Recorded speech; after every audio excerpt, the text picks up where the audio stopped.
Obviously, if you're going out to race, you have to be in a situation where you've got the best tyre on which is possible in that sort of situation, because it's very much about crossing the line first. That's all racing's about at the end of the day. Having a rough idea what a tyre does. I mean, you don't need to be a scientist, but having some understanding will help. I'm going to try and talk about the subject, how I feel, how it works for me. If you get a hold of a rain tyre, the first thing you'll notice about it, of course, there's a massive tread pattern on the tyre. And if you go to a track day, you feel you've spent your money, so you want to go out there, you're desperate to go out there. But here lies a second problem, is people's perception of that is actually slightly wrong.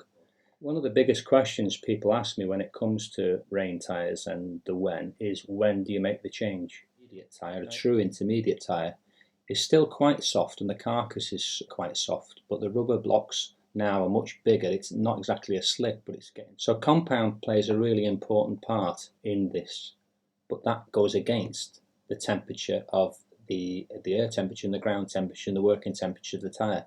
So between grip, temperature, also the abrasiveness of the track. A smaller, lower capacity bike, which has got basically less power, you then move on to the intermediate tyre. Now, it's really awkward with the intermediates. When the conditions are right, they work brilliantly. But then you look at the times, for instance, between a stock 1000 bike and a super bike. So let's start to run through a few scenarios of when to change and when you can get away with whatever you've got on. Now, the first time you get rain is usually what I call psychological rain. You've got the first few drops on your visor, and it's just a few sort of smattering of rain. And most people at that situation overreact and slow down far too early and kind of roll the throttle back and think that's it. It sort of squashes the raindrops out and flattens them on the top of the surface. So you've been used to going fast, you've put a lot of energy into the bike, and for me it's the worst time from a grip point of view, because the conditions. A wet tyre at that point will really come into its own. The initial braking, the transition from full throttle to brake, is the bit where you need to be careful. Very often, to be fair, a front end slide is catastrophic. It's usually game over unless your name's Marquez. The actual braking force you can put through is absolutely amazing. Again, the scenario's got to its worst case now, where it's absolutely pouring down and you're riding around and there's puddles here, there and everywhere. The wet weather tyre, they aren't miracle tyres, and if you're driving through a puddle, it always starts off right at the tightest part of the corner. I remember one particular time I was racing at Monza, and the last corner is called a parabolic. It's a really long sort of sweeping corner. But everything seems fine, and all of a sudden you get like the steering seems to go a little bit loose in your hands. And that's if you're riding in a series, racing series, for instance, which has a controlled tyre.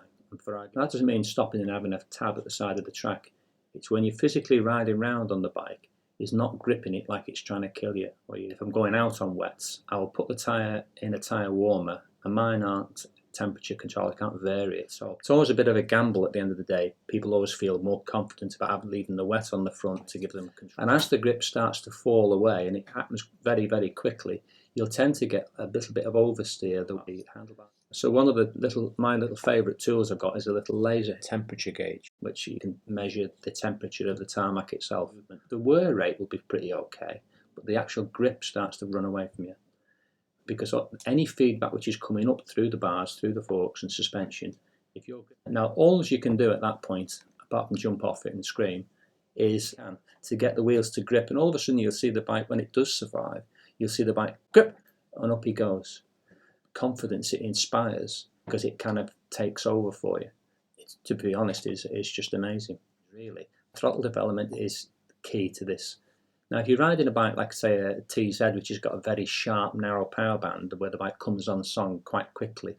Now, if you're being progressive with the throttle, you can almost play with it at that point. But safe as houses, but dull. So I asked Ron Haslam, I said, how do you know how much grip you've got left? And I always remember him, it was a classic. He said, a lot of people tend to be gripping so tight onto the bars, the front wheel or the suspension could write you a letter and you wouldn't read it. You're not feeling for it. But you've got to get that feel.